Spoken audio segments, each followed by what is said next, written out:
The best of the Bill and Corey Show. Live, at least for us, not for you. This is pre-recorded Bill and Corey Show. Okay, first question. What are we going to do? We'll do the regulator question. So, right. Corey, this... yes, a customer sent us a message saying this sticker, I don't know if you can see the gray sticker, this sticker we can't blew up. zoom in on I know, it. but I'm going to try to point anyways. It's supposed to, it's supposed to disguise itself as metal because, you don't want it to be No, it's just the color we had. It's the gray. Well, you guys didn't want it to look like we got steel? it from whoever we get the bodies from. It's a little bit hidden because it's a similar color. Yeah. But anyways, so this blew off of their regulator, and they're like, "Is this bad?" And I was like, "Yeah, it's bad. That means you're leaking through the diaphragm into the bonnet."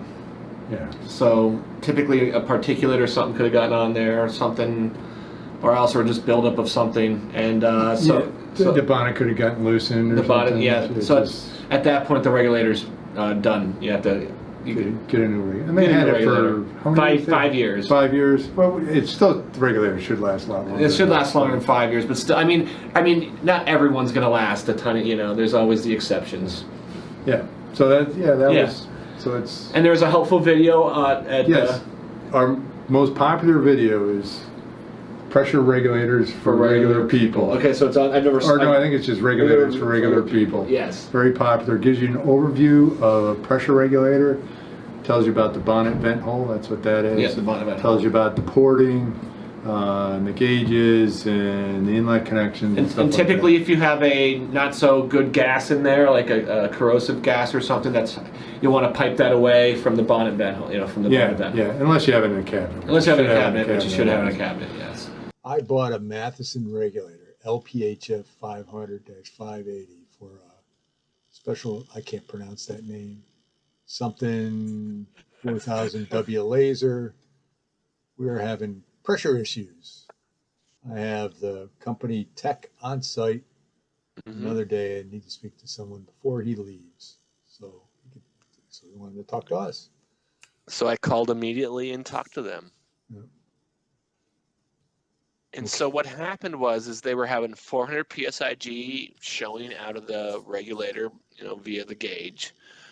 But by the time the gas reached what they, their laser setup, it was only about, as they said to me, 9 bar, which comes out to about 130 psig. And they were wondering why that is. And so I talked with them. They had a hose going to the system, and in that hose though as well, they also had a filter.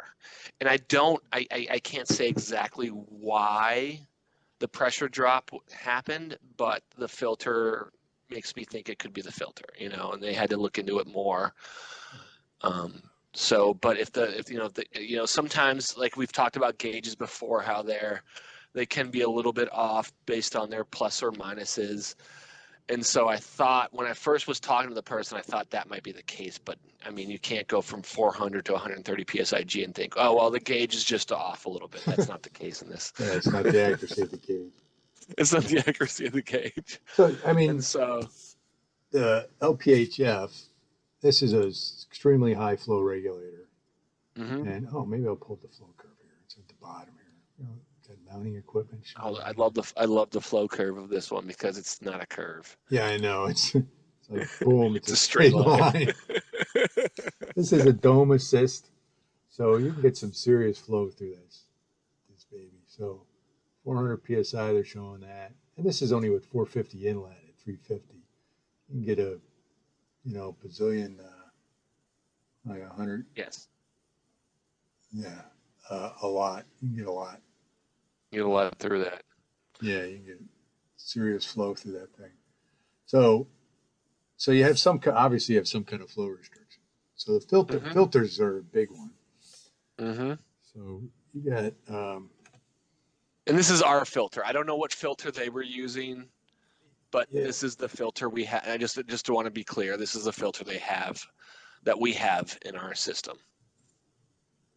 Yeah.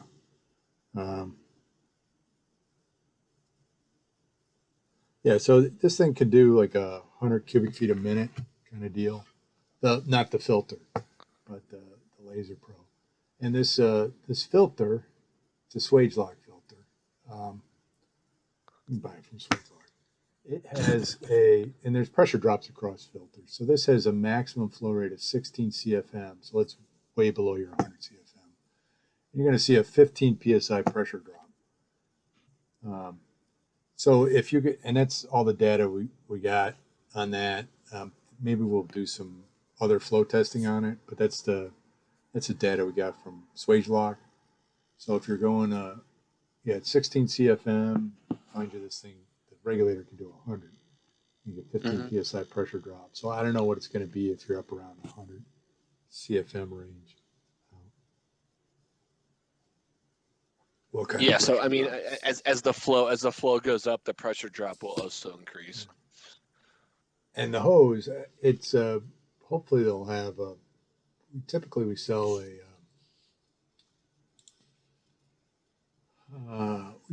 a Laser Pro hose, which is 3/4 inch fur fittings. It's 1/2 inch nominal inside diameter. So hopefully you're using that because it's going to have a less pressure drop than if you use one of our standard hoses. Our standard hoses are 1/4 inch diameter, and this one is 1/2 inch, correct? Yeah, 1/2 inch ID. Yeah. So these are. So I mean, you're doubling the ID. Yeah. So these are our hoses, and we did a little bit of pressure drop testing on these hoses. So we tested this, and let's just take a 6-foot hose. It's the longest one we did. You're going to see a 10 psi pressure drop at 7 cubic feet a minute. That's just, obviously we try it at higher flow rates, but that's a pretty decent flow rate.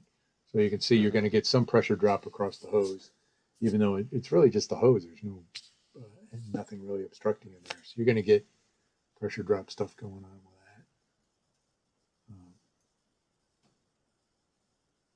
that. So he's got something restricting his flow. The regulator's going to be, probably fine. Most likely, it's most likely something downstream of it. Something downstream.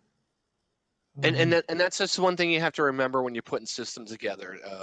Pressure drops and even flow drops as well. Like you might be getting at this point, right out of the regulator, you might be getting this flow and this pressure, but as you go down the line, there might be some things that could restrict it or change it, and that's something that you always have to think about when you're making a system.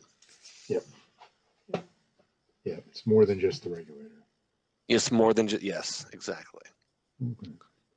And we could try to help you out with that. I mean, we're not going, we can't dictate what is downstream of from our systems, but as much as we can try, we will try to help you out with that.